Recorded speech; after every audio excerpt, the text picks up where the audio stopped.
Did you know that around 30% of people who struggle with binge eating also have ADHD? In fact, a number of women that I work with who struggle with binge eating have discovered during the process that they either have ADHD, have had a recent diagnosis, or have thought about the fact that they might have a number of the symptoms of ADHD. And this is no coincidence. There are indeed a number of factors that are overlapping between ADHD and binge eating. Until recently, ADHD in girls and women had been quite overlooked. It used to be thought of as something that you see in boys, that sort of hyperactivity, disruptive behaviour, the idea that they can't concentrate, etc. And it was never really looked for in girls and subsequently women. And this is partly due to the fact that within women and girls, the symptoms can look quite different. They aren't so obvious. They perhaps are more internal, where girls can feel perhaps more sensitive, more anxious, not outwardly show the same kind of symptoms as in boys. Girls are also better at masking their behaviour.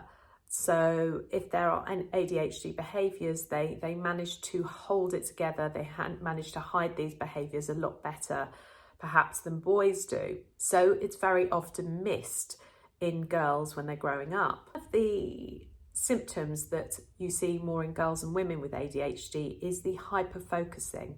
So that's really focusing, getting overly focused on a particular task. And it often means that if this is something that you struggle with, that you would forget to eat, for example. So you get so into a task that you'd forget to eat, you'd perhaps skip your lunch until later in the day when you feel incredibly hungry. And that's when the cravings come in. And this can also be a trigger for binge eating. People with ADHD have also been found to have lower dopamine levels. And dopamine is the brain chemical, this neurotransmitter that is very much involved with reward and pleasure. So if your levels are lower, then you're more likely to be seeking reward and pleasure from somewhere. And very often this can develop into seeking reward and pleasure from your food, seeking that pleasure from your food. But as many of you may know, if you struggle with binge eating, you don't often get that pleasure, or if you do, it's very short-lived.